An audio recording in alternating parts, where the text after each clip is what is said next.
He drew inspiration from Sir Arthur Cotton, the greatest British engineer of 19th century, and the first engineer to campaign repeatedly for the cause of extension of irrigation in India. Sir Cotton wrote, we then came to the unquestionable conclusion that water is incomparably India's greatest treasure, and that this was generally to be taken into account.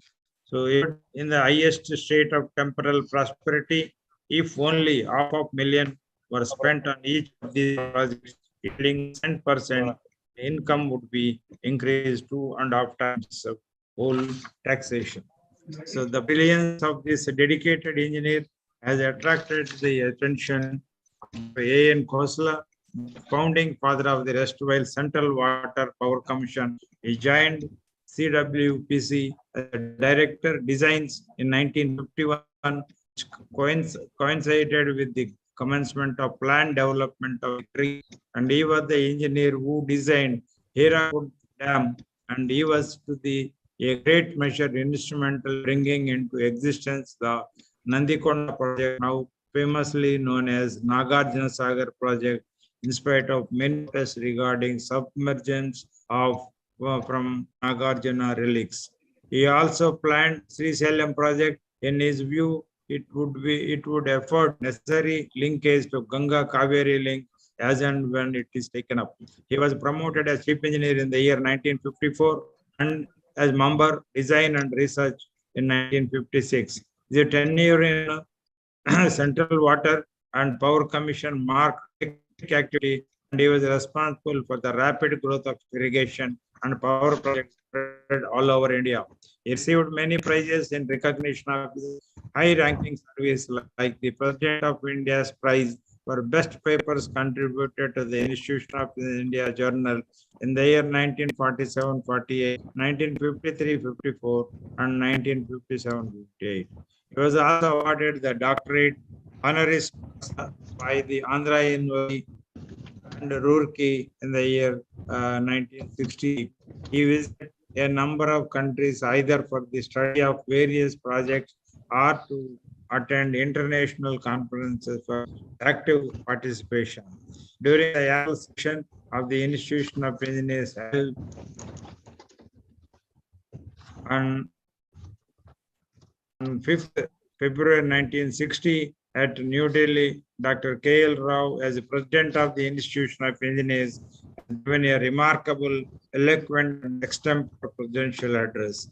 Dr. K.L. Rao, the progress of a country modern depends on the efficiency and talent of its engineers and scientists who have to work as a team. Even war is no longer confined soldiers, but is really a battle between laboratories. The Institution of Engineers places itself at the disposal of government for consultation on engineering matters, objective evaluation of projects, and any other service in the development of the country. Dr. K.L. Rao made so many other important points also in his speech. Prime Minister Pandit Nehru, who inaugurated the session, heard the speech with rapt attention throughout, and but could admire the same. When turn came, said, we have just listening President address and an extempore address, although written down, which was perfectly remarkable in way it put, I thought, in simple language and without any flourishes, some of the basic problems before engineers impact for India. I must say that I have probably, and if I may say so, in very large measure, I agree with what the K.L. Rao said. It was said by the Jawaharlal Nehru. The president said that some kind of liaison between those who reach and those who, you might say, work in the field. I could agree with him more. I am quite applies to every branch of teaching and knowledge. The persons who are in the universities who do not excel in work, they're cut off from other branches of life. Persons working, say, in government departments get completely cut off from human beings as such, except those who surround them. So they must have touch with the actual work in the field. I like this kind of interchange constantly to go on. Later, the President of the Congress and the former President of India, Sanjay Reddy, introduced him to the field of politics by getting him elected to the third Lok Sabha from Nevada Parliament.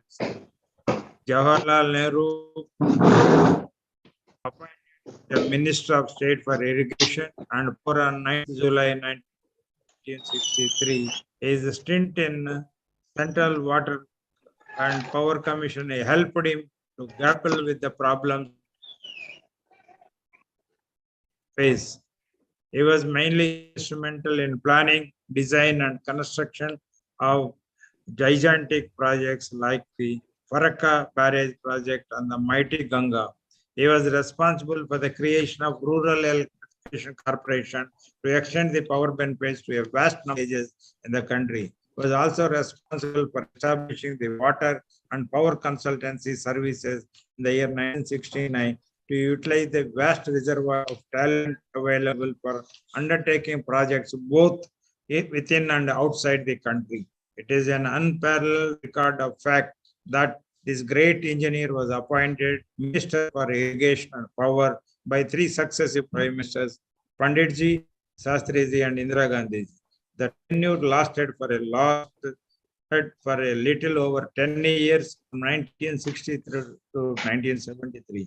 He was conferred prestigious Padma Bhushan in 1963 in recognition of his services to the country in the field of engineering. But not only a great visionary, but showing great concern for ground reality. Dr. K.L. Rao felt that even after harnessing all the water resources, many rivers like Ganga, Brahmaputra, Mahanadi, Godavari, will carry large volumes of water which will go waste to the sea. A country with so many drought-prone regions can ill afford to waste all these surplus waters, and it is essential that these are put to use for meeting the needs of the areas of deficiency. Dr. K.L. Rao, based on preliminary office studies, considered linking of rivers. Ganga Kaveri link, connecting the Ganga in the north with the Kaveri in the south, and passing en route through the basins of Narmada, Tapti, Son, Godavari, Krishna, and Pennar. Brahmaputra Ganga link and canal from Narmada to Gujarat and western Rajasthan, and canal from the Chambal to central Rajasthan, links from rivers of western Ghats to eastern Ghats. So he was dealt with sufficiently a national water grid, taking water from surplus areas to deficit areas. The country of India has formed National Water Development Agency. This agency has commenced to work in this direction. As is usual in all such major schemes, years of detailed investigation gave final shape to the scheme for its final grounding. Even then, deviations and modifications are not ruled out. Hence, we have to go a long way, perhaps a generation to realize plans and benefits from such schemes. Dr. Neil Sanjay Reddy Garu, President of India, in his foreword to the book Q Sex Candidate, an autobiography of Dr. K.L. Rao, refers to the rich and varied experience of Dr. K.L. Rao as a teacher, as a field engineer, designer of dams, administrator, and as a minister. His variegated career should be a shining example to all our engineers, scientists, and planners. We need persons of his caliber and dedication to realize the country's for speedy economic development. Today, Telangana State Center has arranged 122nd birthday celebrations of Padma Bhushan Dr. K.L. Rao under a life of fellow of engineers, Institution of Engineers on artificial intelligence and future of water management from concepts to constraint by the eminent engineer and speaker Dr. Mukesh B. Joshi. Since you are anxiously awaiting to hear the talk from our eminent speaker, I'm limiting myself and hope that you will really enjoy his talk. On behalf of the Telangana State Center of the Institution of Engineers India and on my own behalf, I once again extend a hearty and warm welcome to the today's respected guest and speaker, Dr. M.B. Joshi, and all of you to this important event. Thanks, one and all. Now, may I request Dr. K. Sitaram Babu Garu, the Joint Honorary Secretary and the convener of this event, to kindly introduce today's event speaker. And over to thank you. Thank you very much, Chairman sir. It's my privilege to read the profile of a distinguished engineer, Dr. Mukesh B. Joshi Garu, for having giving a topic on delivering a lecture on AI and future of water management from concept to constraints on the 122nd birthday celebrations of Padma Bhushan, Dr. K.L. Rao. Basically, the Dr. Mukesh B. Joshi, a water management specialist and a thinker from Gandhinagar, Gujarat. A doctorate from Indian Institute of Technology, Bombay. Dr. Joshi Garu is a water management specialist and has served the government of Gujarat for about 38 years in various capacities before retiring as Chief General Manager, Technical and Coordination of Sardar, Sarovar, Narmada Nigam Limited. During his remarkable professional career spanning over almost 4 decades, he has made significant contributions in implementation of Sardar Sarovar project, Statue of Unity, and tourism infrastructure surrounding it. An awardee of Young Engineers Award 2000, Dr. Joshi ji has got more than 90 technical papers published and presented to his credit at national and international levels. He is actively associated with various academic institutions and has been contributing to the society by sharing his thoughts through print and electronic media. Thank you very much, sir.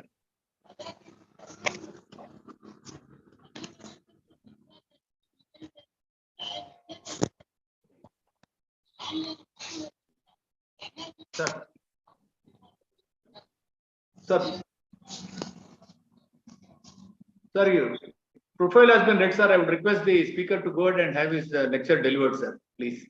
Yeah, thank you very much for your kind words of introduction. Honorable Chairman of the Institution of Engineers India, Telangana State Chapter, Dr. B. Brahma Reddy ji, Honorary Secretary Venkata Subbiya ji, Honorary Joint Secretary ji Sitaram Babu, other distinguished members, engineers of the state of Telangana, and my dear friends who have joined. A wonderful evening, a great feeling, you know. I really feel honored and privileged to be amidst all of you. And on behalf of the Gujarat State Center of the Institution of Engineers India, as well as on my personal behalf, I would like to thank the organizers for having invited me on this special occasion to share my views on this important topic. Now, with the permission of the chair, I would like to share my screen so that I can share presentation on full scale, and then we will start the discussion on today's interesting topic. Yes, sir. Please go ahead, sir.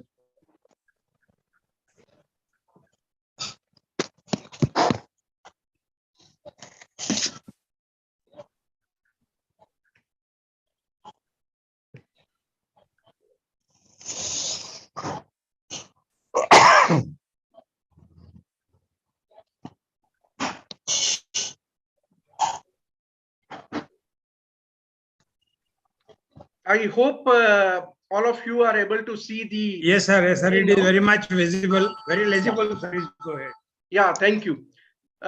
Artificial intelligence is not only the buzzword, but it has, you know, entered into every walk of our life. And the pace at which it is penetrating further in our lives is tremendous. We all need to understand the basic concepts of artificial intelligence and the constraints, particularly in our field of water management.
Sir, your voice is not this one, sir.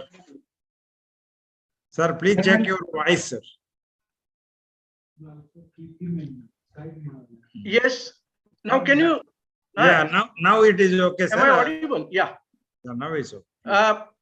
See, this is what Albert Einstein has said, and I would like to quote, scientists investigate what is there.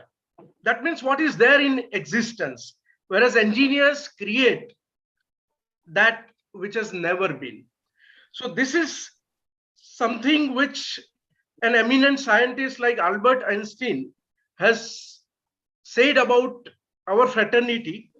And today is 15th July, 122nd birth anniversary of Dr. K.L. Rao, a visionary, great engineer of 20th century. And his contributions have paid a long way. And it has shown us, the light to follow. A Padma Bhushan awardee, former Union Minister of Irrigation and Power, and Member of Parliament for a long period from 1962 to 1977. Joshi sir, we have to move this slide, sir. It is still in the first slide only.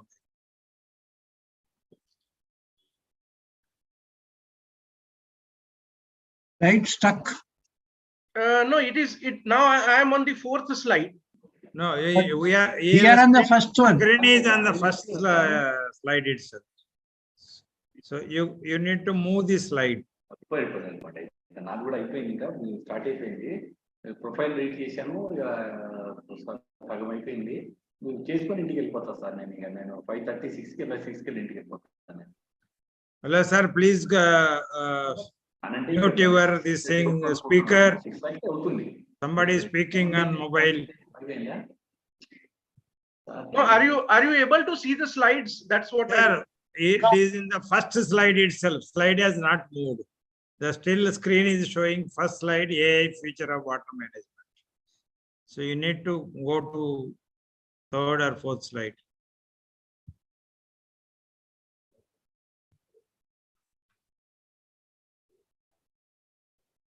Now? Yeah, now today is 15th July. That second slide, I think this is. This is my third slide, yeah. Yeah, then next you can go. Okay, fine. Yeah. I would like to, so far as water management is concerned, I would like to say that we do not need to really go to the Western countries for, learning water management. Let us start with our ancient Indian scripture. I would like to quote this shloka from Atharva Veda, which says, Sat apo hemavati samute santu. So in English, it says one should take proper managerial actions to use and conserve the water from mountains, wells, rivers, and also rainwater for use in drinking, agriculture, industries, etc.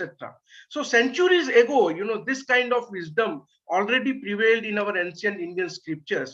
And now from vow to wooz after centuries, why is it like that? From Atharva Veda knowledge or, that kind of intellect. Today, we are seeing a lot of problems in, field of water management. We can even hear the news of police firing and riot because of water. And today also, we are seeing that northern part of the country, most of the states are reeling under heavy rains and flood like situation. Yamuna is also crossing the danger mark. This cartoon I like very much. It was published in India Water Portal, and it says that the entire economy is also pivoting around our water management. So far as sustainable development goals are concerned, which we have targeted to be achieved by 2030, water is pivotal, and we need to act at least 4 times faster. That is what the latest review has shown. Not only the 6th SDG, Sustainable Development Goal, that is to ensure availability and sustainable management of water and sanitation for all. Not only for this single SDG, but for all 17 Sustainable Development Goals, water is important as the elixir of life. artificial intelligence, if we, try to understand, intelligence itself means the ability to acquire and apply knowledge and skills, whereas artificial means something which is not natural, which is man-made, or it is produced by human beings rather than occurring naturally. So that is artificial. And I have also tried to put photo of John McCarthy, one of the founders of the concept of artificial intelligence. So basically, artificial intelligence is the ability of a computer or a robot controlled by a computer, I mean any machine, to do tasks that are usually done by humans. So it is something like replacing human being. And how do we do that? For that, we try to capture the knowledge, the experience acquired by the experts, and then with the help of that kind of knowledge mapping, the artificial intelligence systems, they work. Now, ChatGPT is a famous, most popular software, or the platform available for artificial intelligence. And if you create your login account, and if you start just, I have tried to put one example for the benefits of all the participants of today's technical talk. I have just, asked the question of AI and future of water management. And within a blink of eyes, within a fraction of seconds, the ChatGPT starts me giving this kind of, complete list, and we can go on reading about it. But artificial intelligence is actually much beyond the ChatGPT and this kind of software tools which are available. Now, everybody present here in this talk would agree with me that all the waters that we use are essentially sourced from rainwater only. Even if it is groundwater, even if it is not surface water, basically it is derived from the rain.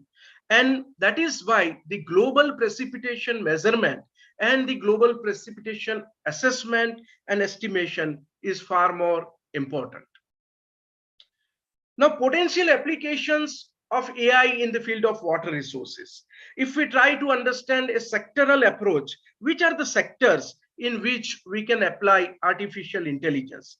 One is need assessment, then spatial and temporal availability of water. Where is it available and where exactly, we need it as a demand. Development of storage strategies. How many storages are required? Because you would all agree and appreciate that new construction of dams is extremely difficult. Rather, it has become almost impossible because of series of issues ranging from rehabilitation to environment and so on. So infrastructure, planning, designing, execution of the infrastructure, operation and maintenance, and then maintaining environment flow kind of thing. Economics. In project economics, artificial intelligence can help us a great deal. Stakeholders participation and interlinking of rivers, wherein the pioneering work was done by none other than Dr. K.L. Rao himself. So from quenching thirst and cleanliness to climate change, water has a role to play, and AI can help us in all these areas. Now, if we try to understand some more potential applications, I have just tried to list down a few.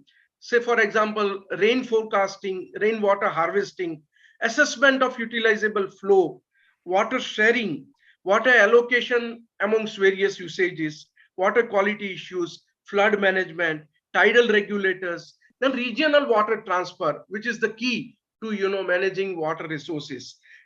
So irrigation scheduling, equitable distribution of water, conjunctive use of surface and groundwater, canal flow scheduling, how many gates are required to be opened, of which cross regulator and which head regulator at which point of time, flow measurements, gate operations, water use efficiency, micro irrigation, and use of treated wastewater, because there is water even in wastewater. So these are the potential applications where AI can be advantageously used and deployed. I would like to just say a few things, that water management is changing, and it is changing rapidly. From ancient structures like this kind of step wells, which I have shown on the left corner, Today, we have gigantic structures, large dams. This is, the largest storage dam of the world, which is Kariba Dam on Zambezi River between Zambia and Zimbabwe. And it forms Lake Kariba. Now, this single, dam can store more water than all our 65 dams of national importance so far as India is concerned. So its storage capacity is 185 billion cubic meter of water. So the scale has changed a great deal from water management at the field level like this, picking up the groundwater and, supplying it to the plants. Today, we have to think at the project level, which is much larger scale. Similarly, from old operation of gates, which were done manually, this is a horizontal kind of, gate. But even if the vertical radial gates are there or vertical gates are there, manual operation takes a lot of time and efforts. Whereas today we have got SCADA-based remote monitoring and control system kind of things available easily at our disposal, which we can advantageously use for the operation of our canal systems. Water management is changing in terms of flow measurement also. From old physical devices which were calibrated and then used for measurement of flow, measurement of velocity basically, and then multiplied by area, it gives us discharge Q. Rather than resorting to those techniques, today we have all kinds of latest laser-based technology available, and acoustic Doppler current profilers are also available. This kind of boat-mounted flow measurement techniques are also available and within our economic reach also. Participatory irrigation management is also changing from village level meetings and group of farmers meetings like this, which I have shown on the left corner. Now today we have irrigation schedulers available in the mobile phone of all the beneficiaries, and they can feed their demands and they can see the schedules on their mobile screens. Water management is also changing because the civil works, installation of gates and other things, we are rapidly changing the old gates to new gates which are more commemorative and suitable for operation in automated systems. So what will be the future of water management? Let us try to understand. Can artificial intelligence replace we all water resource engineers? AI and future of water management, if we start talking about, we should start discussing about digital water first. AI can make the process of water management easier with data analytics, which is far more important. We have regression models, we have simulation models, we have various algorithms at our disposal, which can help us in managing water in a much better way. Right from the plant level, the root zone level, to the project level, or even at the interlinking of rivers level. So water managers and government bodies can use artificial intelligence to build a smart water system basically. And that smart water system can come to our help even in the times of emergencies and disasters. So these systems are cost effective and sustainable, that can optimize all water management solutions and can predict potential damages so that we can take care of in a much better way. Here I have tried to give you an idea how does it work, right from reservoir, which is on the extreme right side, and the head regulator of the main canal. I have tried to put various cross regulators and head regulators as dots. So this is the main canal, and then there are secondary canals or branch canals of taking from that, and then distributaries, tertiary canal, and then quaternary canals, and so on. So each dot represents one remote terminal unit. Now this could be only remote monitoring unit, or it could be remote monitoring and control unit, and all this can be connected with a data network in a real-time mode, which can help us in processing the data and taking the decisions in real-time mode. So these are some screenshots of the transient analysis done with the help of simulation studies. So with the help of autonomous control, we can see that drops in water level due to inadvertent manual intervention can be prevented, and we can get a much smoother or much steadier water profile so far as water levels are concerned. And if we can achieve that, then naturally, we can have better or effective control over the discharges in the secondary or tertiary canals. This is another, screenshot of the results of the consistent flow to distributaries of takes. Now, integrated river valley development, and since I have, spent more than 37 years in Sardar Sarovar project, Narmada River Basin is the first river basin in the country where the integrated river basin development has taken place. The last terminal dam is in the state of Gujarat, which is called Sardar Sarovar, and all other major dams are in the state of Madhya Pradesh. And in fact, 31 major dams were planned, out of which around 14 have been constructed, and these remaining are still, in planning or designing stage. Narmada, the fourth longest river and the fifth largest in terms of flow of water, having 1,312 kilometer length and 88,000 square kilometer catchment area up to Sardar Sarovar project. So it carries more water than Bias, Satluj and Ravi rivers, which are considered to be instrumental for bringing green revolution to the country. So what I'm trying to put here is, let us take a case of Indira Sagar Dam on river Narmada, which is the largest dam on river Narmada, and it has got the live storage and gross storage capacity, which is huge, 12.22 billion cubic meter of gross storage of water. Now that makes it the largest water storage facility in the entire country. Now many people, they are talking about or advocating rainwater harvesting. So this is something like rainwater which could be harvested if we can put effective system on 15 crore houses. And if we try to capture rainwater, then this single dam itself, can store more water than that. So this is the scale of operation so far as water managers are concerned. Sardar Sarovar Dam, I would like to, just quickly run through. This is uncontrolled overflow before 2017 because the dam was stuck up at the crest level for want of further clearances, and it was there at the same level for 7.5 years. And after that, when we got the permission, the work was completed in another 3 years. So in 2017, the dam gates were installed. This is how, overflow of the dam looked like under construction condition when the gates were not permitted to be installed and were not permitted to be closed. After that, this is, the final picture of the dam where all 30 radial gates are in place. And now we have that control mechanism to control the flow and the regulate flood in river Narmada at the Sardar Sarovar Dam site, which is the terminal dam on river Narmada.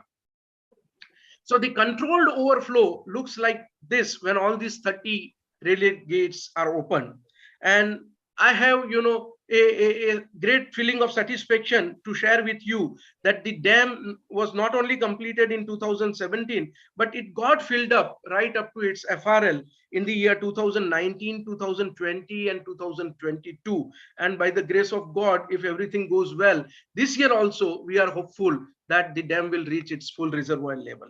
But the point which I am trying to make here, that every year we receive large quantity of water from the nature God, but a part of it goes as flood water to the sea and it goes unutilized. In the year 2019, 26 million acre feet of water.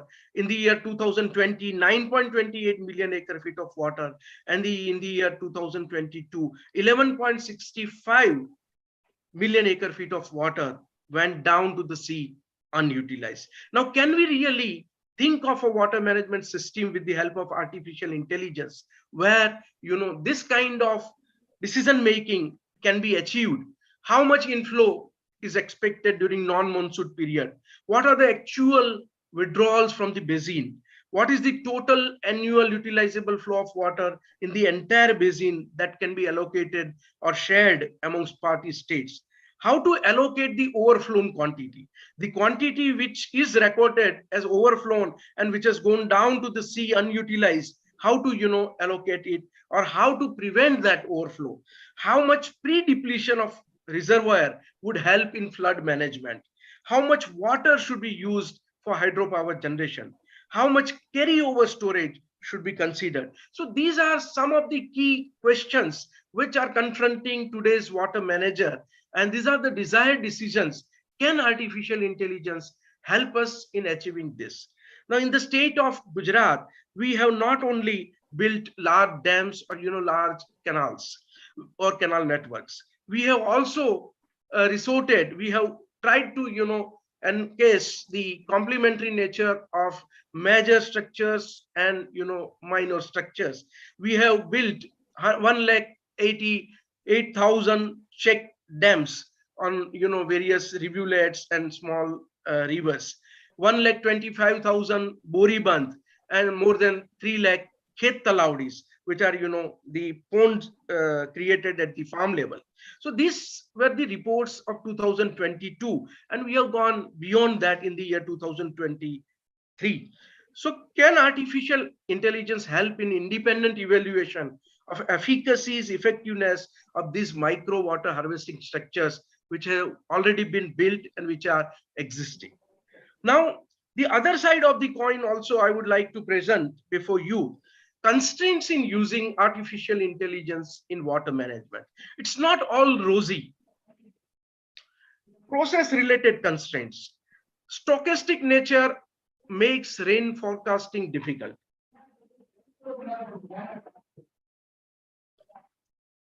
Knowledge mapping, vastness, the scale of operations, as I said, has changed a great deal. Pace at which the knowledge mapping is required to be done. Lot of subjectivity in interpretation of historical data, because any historical data, say for example, Madhya Pradesh would interpret in its own way, and Gujarat would interpret in its own way. Maharashtra would like to interpret it in its own way. So subjectivity is also involved so far as water management is concerned. Confidentiality overrides collaboration. We all talk about collaboration, but we also maintain confidentiality of data, and we don't positively or proactively share our data. Large number of stakeholders are involved. Then there are a lot of interdisciplinary issues which make the implementation of artificial intelligence difficult, if not impossible. Poor documentation available of past experiences. Now, this is where we engineers need to focus, and we need to change our attitude. Many times we do wonderful work in, be it construction or be it flood management or be it disaster management or whatever, or major repairs even, but we don't document it. So poor documentation is a major constraint in implementation of artificial intelligence. An ever evolving process, and therefore we can say it is endless process. Limitations of resources, of funds, skilled human resources, trainers in this field, and so on. Then there are some contextual constraints. Say for example, value of water. What is the economic value of water when it is saving lives of millions? It is the elixir of life. So you can't really attach the value in terms of rupees. No consensus over artificial intelligence based metamorphosis. Although attempts are being made, we all are not agreeing to it 100%. Then high risks are involved, as water is critical for human life. We can't allow the system to play mischief with these lives of people or livestock. High risks are involved. Then objectives are vaguely defined. Sometimes there are different viewpoints. Say for example, nation has a different priority.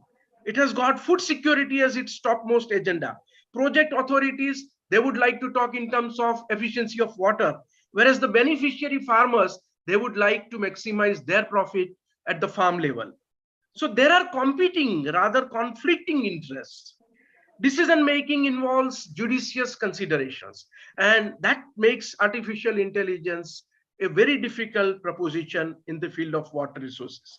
Then there are different legal frameworks which are existing in terms of, Constitution of India, and even, the international treaties and international laws. Political influence, you all know better than me.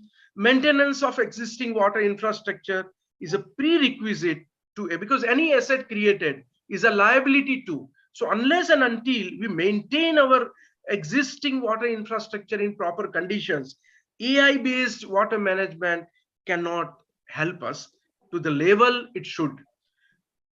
Now, you only answer, try to be the judge. Can artificial intelligence resolve the major dispute, water sharing dispute of Krishna River between two Telugu states of Andhra and Telangana? Should it be 66% and 34%, or 50% and 50%? So can artificial intelligence help us in resolving this kind of challenges? Message is loud and clear, my dear friends, that water is vital for achieving sustainable development goals, and that is why each drop is important for us. Although need is increasingly felt, we are perhaps not determined to switch over to artificial intelligence in water governance. Maybe we may take help in water management, but not in water governance, to be precise. At the most, we want artificial intelligence to assist us, but we don't want machines to really take decisions on our behalf. Is that right? You can better answer that. We want to limit artificial intelligence to MIS, that is Management Information System only. Let it support the management, and not to allow it to take over as DSS, that is Decision Support System. So just like sculptors, they do with stones, we as water managers will have to work really hard to see artificial intelligence taking over water management in our domain. And a famous writer, scientist, thinker, futurist, and salsa dancer, Errol Ozan, North Carolina, USA, he has said, and I quote, "Intelligence without wisdom brings destruction." So this speaks loud about the limitations of artificial intelligence in the field of water management. And my dear friends, you would all agree and appreciate, and today is the World Youth Services Day also, 15th July being. So there are some young friends also who have joined this virtual talk. So I would like to bring to their notice that destiny is not about what you have got, but what you can make out of what you have got. And that is the role of engineers, where artificial intelligence has a limited role to play or to help. With this, I would like to thank you all for your patient hearing. Thank you for thinking with me. And if time permits, and if the organizers wish, we can take a few questions, or we can make the session interactive. Otherwise, I have tried to put my email ID here, which is dr.mbjoshi@gmail.com, and you can send me your queries or questions on this. Thank you, sir. Wonderful lecture. I think we have time for 10 to 15 minutes. Anybody want to ask any questions? Kindly, you are permitted to come out with the questions, please.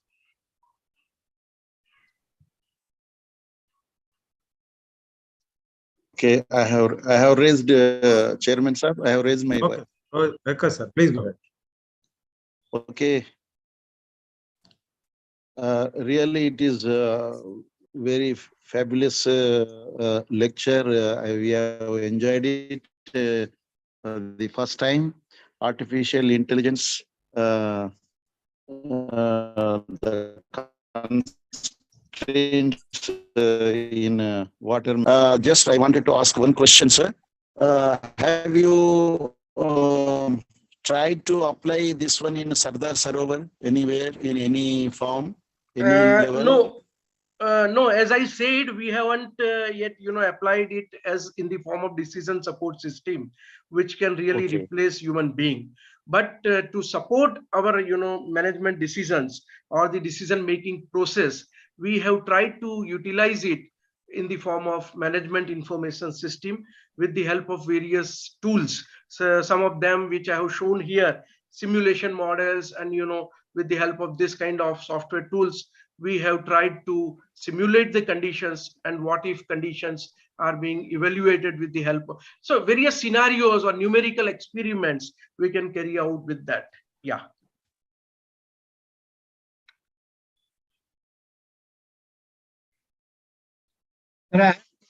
Second question, sir. You see, as you know, very well that Telangana is having major lift schemes. The biggest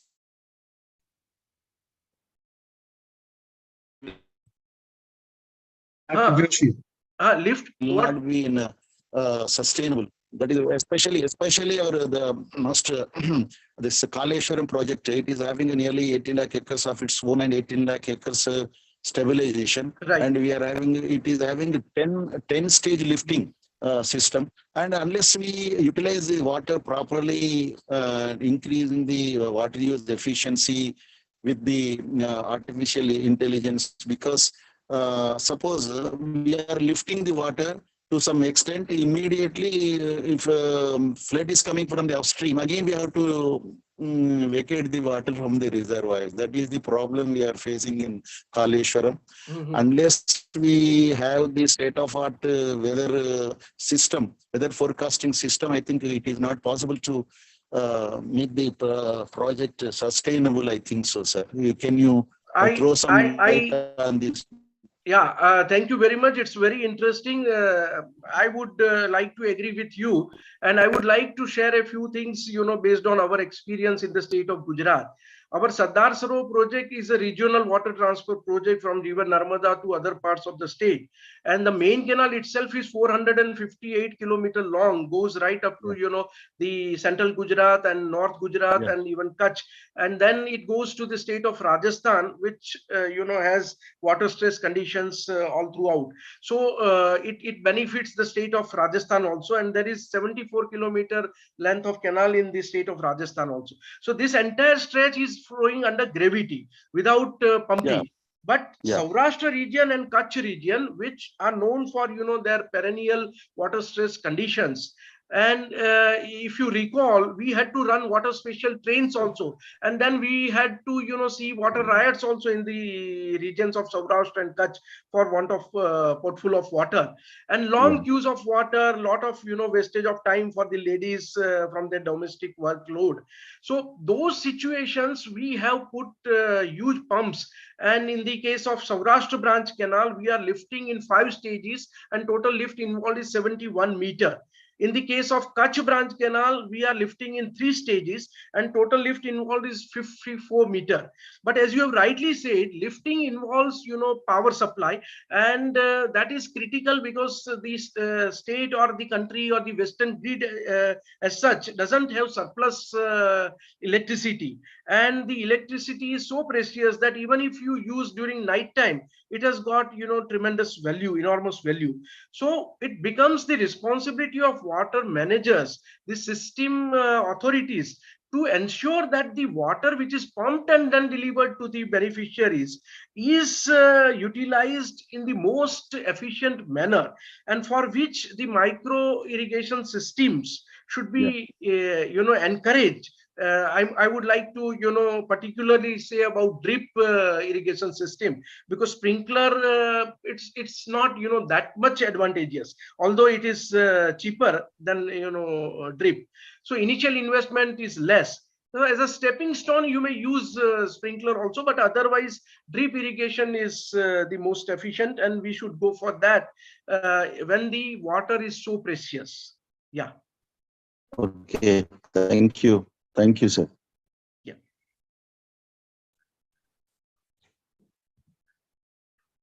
Sir, anyone else, sir? I have a question. Yeah, Anand, please go.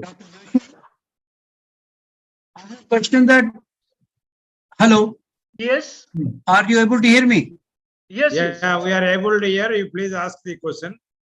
See, look at the refinery. I give example of a refinery. We have a lot of instrumentation in the refinery where we used to control pressure, temperature, air flow, liquid flows, etc., etc. But with a logical thinking. Now, if in artificial intelligence, you said if the decisions have to be made by the manager itself, then the decisions, if they are logical, then they can be transformed into instrumentation. So what is the big difference between the logical, instrumentation which is already developed long ago, like a Honeywell and other companies are doing it, and the artificial intelligence which can help more in water management system?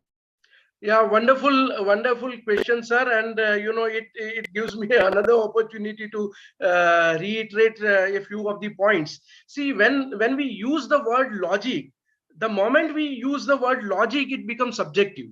It varies, it differs from person to person. There is no person neutral or I would say purely objective logic which is convincing and which is agreeable and which can be accepted by everyone, because we have large stakeholders, we have conflicting interest, not only competing but conflicting interest.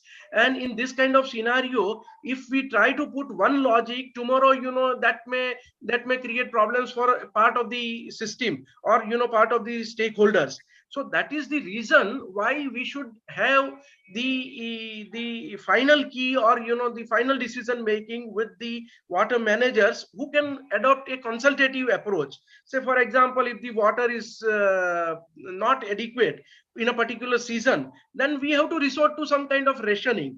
Now that rationing, we can't go purely by logic. Some understanding is required amongst the stakeholders, for which we will have to sit across the table. We all need to sit, and then we need to discuss a few things, and then we have to take bindings for future also, that if in future similar situation will arise, somebody else will forego his share. So that kind of understanding and proper, I would say, compromise has to be there in water management. Okay, thank you. Okay, sir. Anybody else is there? Shall we close? Okay, I think no other questions from anybody. So I request our Honorary Secretary, G. Venkateswara garu. Are you available, sir? Okay, I think he has some job. Dr. K. Sitaram Babu garu, kindly propose vote of thanks, sir. Over to Sitaram Babu garu. Thank you very much, Chairman sir, and respected Chief Guest and Speaker, Dr. M.B. Joshi ji, Distinguished Engineer, Water Management Specialist, Gandhinagar, Gujarat, and the Chairman of the Hyderabad Telangana State Center, Engineer B. Brahmareddy garu, and the past presidents, council members of IEI, past chairmen, past honorary secretaries, members of Telangana State Center Committees, IEI, corporate members, distinguished guests, representatives, and ladies of various sectors, ladies and gentlemen. On behalf of the Telangana State Center of Institute of Engineers in India, and on my behalf, I convey our sincere and profound thanks to Dr. M.B. Joshi ji, Distinguished Engineer, Water Management Specialist, Gandhinagar, Gujarat, gathering their chief guest and delivering the talk on the theme AI and Future of Water Management from Concept to Constraints. I would like to express my gratitude to the dignitaries, past presidents of IEI, past chairman of IEI, of the Telangana State Center, past honorary secretaries of the Telangana State Center, council members, committee members, corporate members, and others who made it convenient to attend this event and made this event a grand success. Thanks to one and all for having part of this event.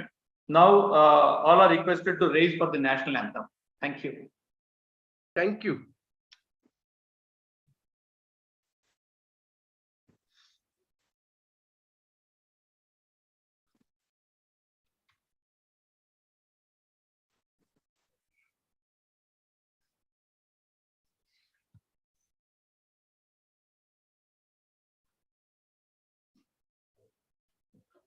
जनगण मन अधिनायक जय हे भारत भाग्य विधाता।